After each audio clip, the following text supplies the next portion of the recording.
That's James's meal, and we're going to be reviewing this. Mostly James will be talking, and then Retribution wasn't quite as good as I'd hoped. And we'll see if I can even remember it. I don't have any artwork to progress to show you today. As yesterday I had a headache, so, and well, I had it today too, but just finished actually just before James got here. So it's tough when something else that long. I can remember one time I had what is it, colic or something like that after kidneys weren't working properly. So I took I was supposed to take something with food, some sort of pill. I didn't know what was wrong. Of course, the doctors were so slackadaisical about diagnosing pulmonary cancer. But it was some sort of painkiller or something like that. And, I took not enough food with it, and it just lasted 2 days. It was awful. Anyway. Well, okay, I'll talk about this. It's I thought it was called The Most Dangerous Man the World Has Ever Known, but at the beginning of each episode it had Ghosts of Beirut, and it's Ghosts of Beirut Season 1. I just realized that was the title now. Yeah. So anyway, that's one thing. So if you're looking for this, it's actually called Ghosts of Beirut. Yeah. And given that it's Season 1, that may...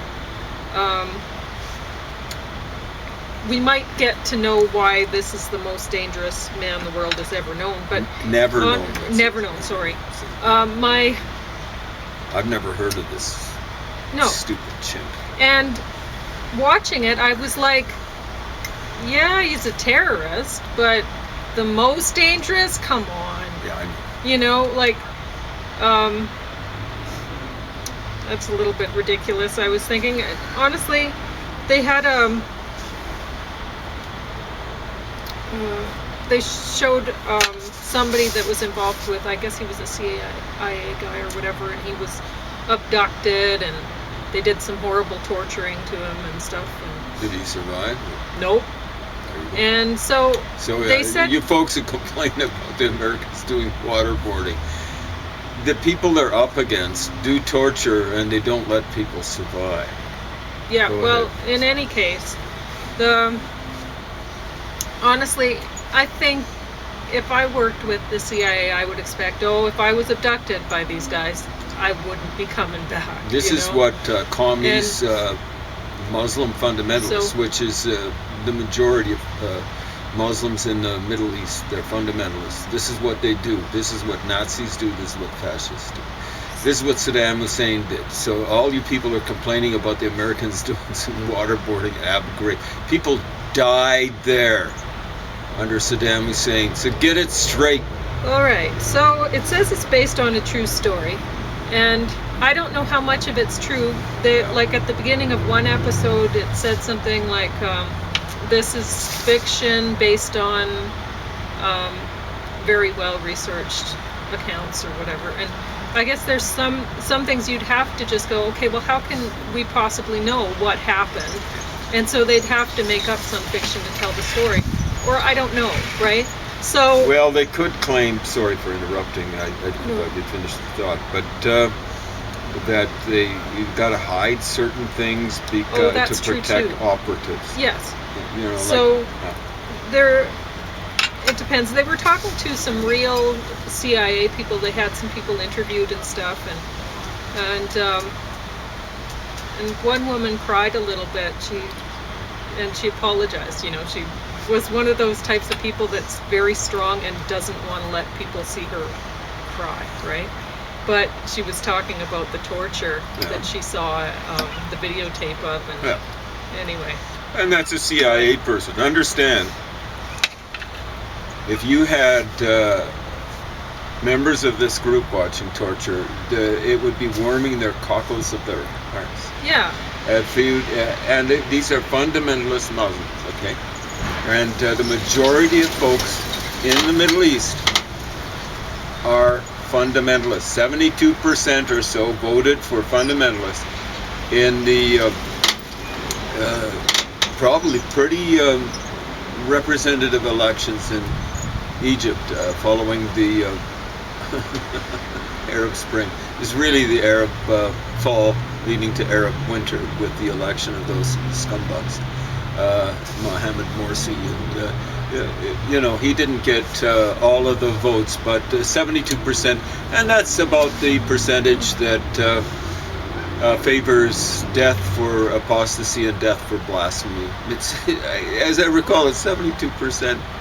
Last time it was, I can't remember who did the polling. It was largely around the world, where Muslim countries. It was 30% in Indonesia, 50% in Nigeria, 72% in Egypt, where writing was co-invented. That's how benighted it's become under a certain religion. And I'm not talking about the Coptic religion. And it was even higher in, where was it, Jordan? It was over 80%. Some places where it wasn't, they didn't poll. Syria, it probably would have been lower than Jordan, maybe even lower than Egypt, but way too high, probably around 65, 2/3 of the folks. Iraq, probably somewhat similar.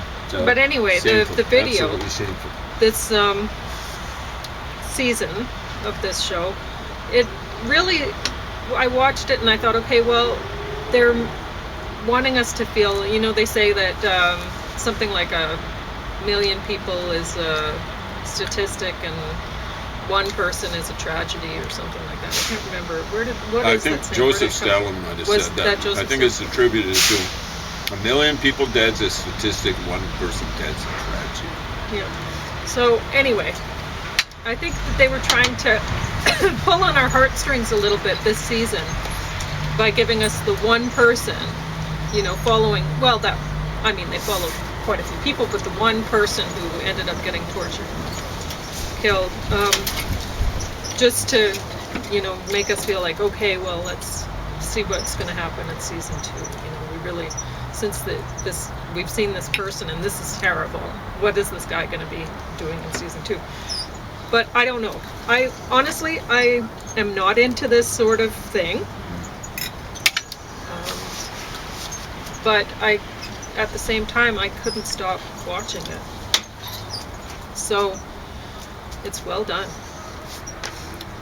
So, I'll talk about it at length once.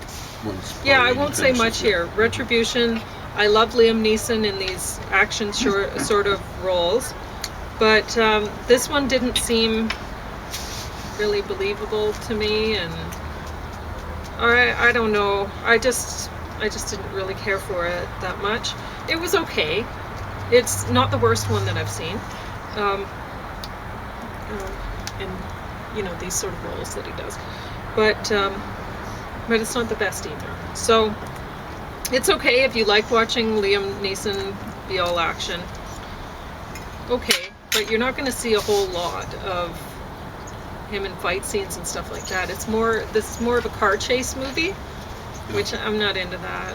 Yeah. Too much like driving the Deerfoot Drive, Deerfoot Trail in Calgary. Yeah. And I was just going to say, I still haven't returned 8-Bit Christmas, so I just want to point out it's still bottom of the stack. This is so bad. So go ahead and talk about Ghosts of Beirut. I just want to say about Liam Neeson. Okay. The best movie I think I ever saw. Now, I got to admit, he kind of reminded me of myself, but it was when he was being tracked by Wolfpack. Remember that one? Oh, yeah. And that one's not a chase scene. He's not really fighting. And spoiler alert, I can't remember he what dies that's in the end. But, yeah. It's kind of reminded me. It was when I was recovering from cancer. I don't know. Liam Neeson, I love watching him. Honestly, I love him in these action roles as much, or maybe even more, than watching Harrison Ford as Indiana Jones. I love Harrison Ford as Indiana Jones, but I love Liam Neeson in these action roles. He's so great at it. You kind of get the sense he's an average guy, maybe a little bit bigger than average or stuff like that. He's put into these situations. He kind of feels like, maybe a neighbor's, like a best friend's dad, somebody that you've known forever, and they work hard and keep to themselves, and then this is what they really like, though. You know, they're quiet, but then they, you know you could count on them if. Well, and he gets visited by the evil, the bad guys. And yes, there is evil in the world. And he takes care of it. Muslim fundamentalists He's are awesome evil, that way. absolutely evil. Fascists are absolutely evil. Nazis are absolutely evil. Commies are absolutely evil. I don't care right, left, I don't care what religion or whatever, I don't care what color. Well, when you have you're 20 those minutes. religions, they're absolutely evil. We talk about Beirut.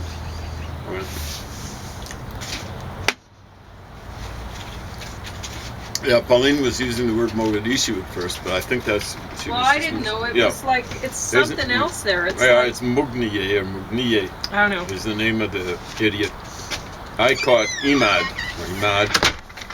So, yeah. So I presume the guy's... Mugniye is not a typical... Well, it could be. It's not one of the classic Muslims. I presume he's, Islam is not mentioned here. Mossad is mentioned as working against this guy. That's the Israeli Secret Service, and the CIA, of course, is the American Secret, or one of the American Secret Services. They're separate. There's one for the Army, one for the Navy. So, and NSA possibly serves some of those roles as well. National Security Agencies, maybe what that stands for. See security on that is. Anyway, apparently this is kind of centered in Lebanon. Okay, goes to Beirut, the capital of Lebanon. Lebanon's one of the first places to be civilized. It's in the Fertile Crescent. The ancient Phoenicians came from there. They weren't as fast on the draw when it came to civilizing themselves as the Egyptians and the people in present-day Iraq. The Sumerians first, then the Akkadians spoke a Semitic language, and there were two main dialects of that: Assyrian in the north, a little north of Tikrit, where Saddam Hussein came from. And then Babylonian, from around present-day Baghdad. The middle of Iraq. Baghdad's the present-day capital. In between those were the Phoenicians. And the Phoenicians were incredible traders and stuff like that. We don't have much literature from them. Eventually we got Punic, which is this Roman mispronunciation of Phoenician. The Egyptians recorded them as the Fenku. Of course, there's a problem with the dating system because the Fenku appear earlier in the Egyptian records from the way it's read by Egyptologists or misread. And, there's no way that could be the Phoenicians because the Phoenicians came from about 500 years later. No.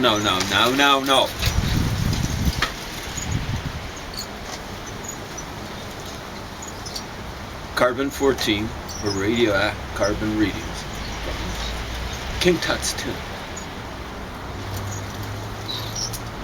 tell us that King Tut wasn't dated as he's dated conventionally 1350, but somewhere closer to 850, somewhere between 890 and 850 BC.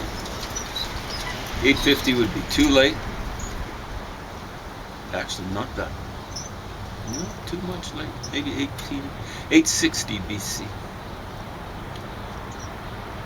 That's carbon-14 readings. It's not me saying it. It's the readings. It's science. You get that straight? So, these folks were traders. And the Phoenicians, and Punic people, the Punic people eventually settled around in Carthage. That was their capital. And that was in present-day Tunisia, close to present-day Tunis, the capital of Tunisia. And they traded outside of the Pillars of Hercules, as the Greeks call it. That's the Straits of Gibraltar. Gibraltar is actually a mispronunciation of an Arabic name. I'm not kidding. And Muslims, you'll find Arabic names for rivers in Spain. Guadalquivir. I'm not kidding you. Check it out. I don't make this kind of stuff up. Sometimes I make mistakes. Check things up. But at any rate, they traded outside the Pillars of Hercules. So apparently they got tin from Cornwall. Well, Cornwall's the southwest peninsula of England. That's how far they were going. Well, they were civilized. Merchants actually tend to be much more civilized than people who trade goods, than people who trade blows with other people. So imperialists and stuff like that. Understand, imperialism came from Asia. It was invented by, so far as I can tell, I mean, the Sumerians did a little bit of it, and the Egyptians did, but the classic ones, early ones, were the Akkadians. The Akkadians were Semitic people. My suspicion is they came from northern Arabia and filtered into the present-day Iraq, and eventually took over the Sumerian civilization. Later on, Amorites came there again. They'd basically be from Syria, northern part of the Arabian Peninsula, and they took over things after the Sumerian civilization fell. And then later on, so that was after some sort of disaster hit the world, not just the Middle East. It was especially bad in the Middle East because the Sumer just got flooded by a huge flood. I suspect it was caused by a portion of a comet hitting the Persian Gulf. And no. There's a woman working in Colombia. Hopefully she's roughly my age, so she'd be working into overtime. But she's found a impact, meteorite or comet impact right on the Persian Gulf, right on it. Okay, the Persian Gulf isn't that big. What do scientists say about the impact of a meteorite or a portion of a comet in water? Raise at point of impact a wave heading in all directions, miles high. That's kilometers and kilometers high, miles high. And if you're sitting in Sumer, around Basra, or the Chaldees, as it's misnamed in the Bible, Shinar would be better. Of Shinar. Shinar is a biblical mispronunciation of Sumer. If you're sitting there, you're basically just above sea level, and something hits the Persian Gulf coming in as fast, and they're small meteorites and comets, big enough. I'm talking, like something not even the size of a city block would raise waves heading in all directions, miles high. So it's right in the middle of the Persian Gulf. The wave would have dissipated somewhat once it hit Ur, but Ur is basically on the coast and was probably back then. And that's why they find, Leonard Woolley was digging up Ur, I think a little over 100 years ago. And he had his workers, the Bifellahim, locals, digging. They ran out of city. And he had a hunch. And he told them, keep on digging. They must have thought he was extra nuts. And after about 9 feet, 3 meters, they ran into more city. What was in between? Sterile layer, as I recall, they were described as sterile, laid down by water. Understand, the wave that brought that into Ur was not 9 feet high.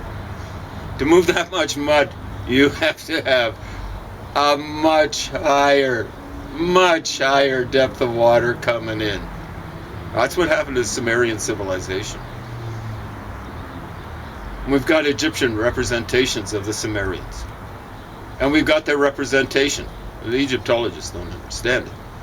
They intentionally misunderstand it.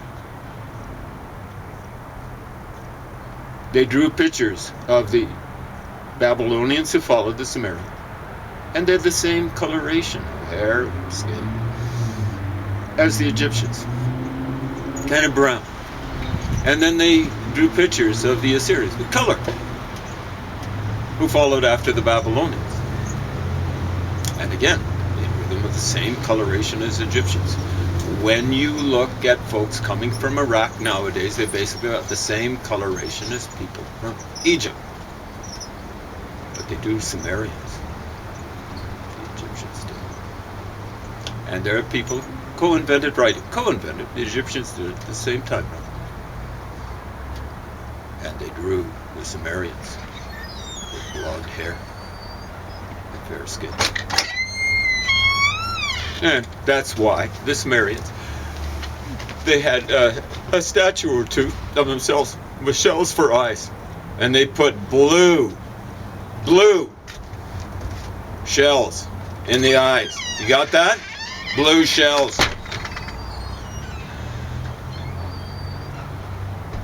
The Sumerians, I suspect, came from, well, they'd be the Caucasus maybe, or something like that.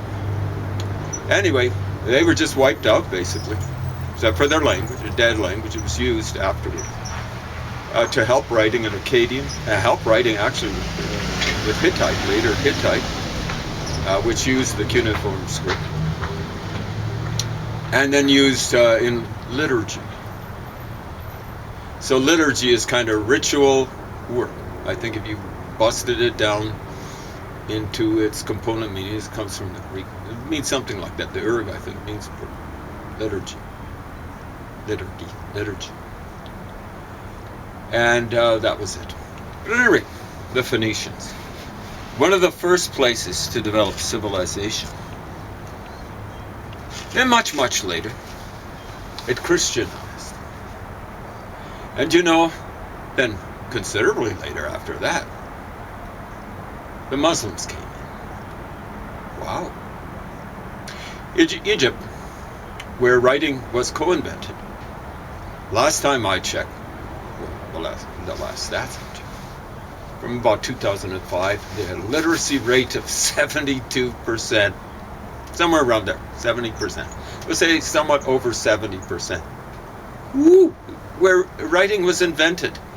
When the Muslims took over, I think Alexandria, despite the Christians burning down the library, like maybe 300 years earlier or something like that, 400 years earlier, was probably still one of the most civilized places in the whole wide world.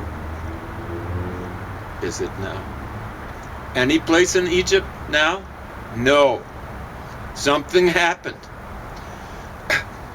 Iraq, one of the places where writing was invented. After the Sumerians went down, the Amorites moved in. It took them a while to build up civilization, and but you know, they had the law code. Hammurabi was one of them, and they redeveloped civilization. And then the Assyrians came, and that area of the world, you know, the Persians took over. Alexander the Great took over, and you know, it was still, it would have been one of the leading places in the world, and it still was. 800 BC, 880, I should, a couple of hundred years after the Muslims took over.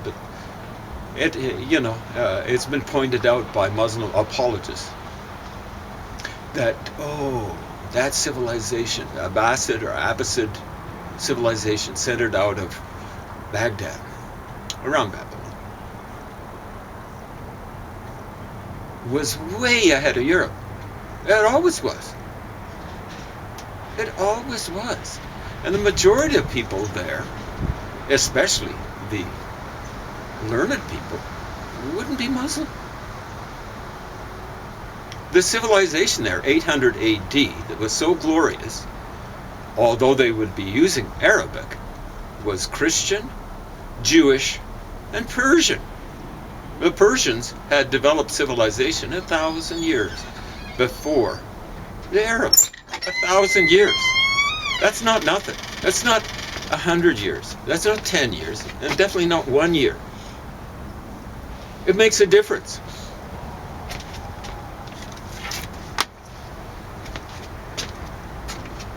So, Lebanon, what happened to it? Even in my life, close to when Pauline was born, and she's still relatively a spring chicken. Lebanon was a light of civilization in the Middle East, the most developed country in the Middle East. Not to say it was up with Europe, or North America even, or Australia, or New Zealand, but a beacon of light and of enlightenment in the Middle East. But you know, up until then, the majority of folks there were Christian.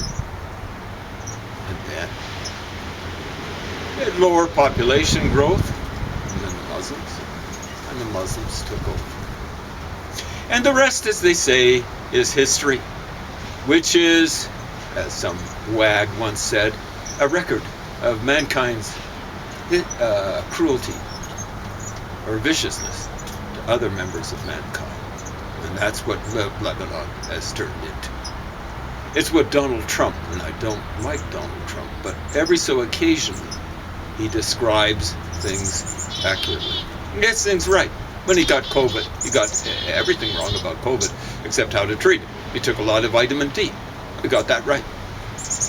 And I'm telling you, when people leave a country, it's a spithole country. When they're leaving it in droves. And the Muslims have turned Lebanon into a spithole country. Absolutely shameful. It's absolutely beautiful. It's got a Mediterranean climate. It's got mountains there. The Lebanon Mountains, the anti-Lebanon Mountains. Wonderful ruins, Roman ruins and stuff like that. It's got everything that would attract a tourist, except it's got war. And they export it to their neighbors to the south, the real natives. Understand, the official language of Lebanon is Arabic. But it's not the native language of Lebanon. I mentioned the Phoenicians came from there. You know, Phoenician is a different language. It's the same sort of thing with Philistia, or as they call it, Palestine. Of course, the nifty, shifty, hefty lefties apply it to all of Israel, and it's politically incorrect to call anything there Israel. The Gaza Strip should be called Philistia, or Palestine, whatever the Arabs want to designate it as. But that name shouldn't be applied to Israel. Any part of Israel except Tel Mikne Ekron, which used to be one of the 5 cities of the Philistines, Palestinians, whatever you want to call them. So, but the native language there would have been Philistine. Native language in Jordan, Ammonite. Ammon, or Amman, the city of the capital city of Jordan, is named after those folks, Ammonite. The native language of Syria, the bulk of Syria, would be Aramean. Yeah. And you know, the folks who survived, the native language of Iraq would be Assyrian, Babylonian. No, it's not Arabic, even though that's the official language nowadays. The Arabs there are, get it straight, they're colonialists and they're imperialists.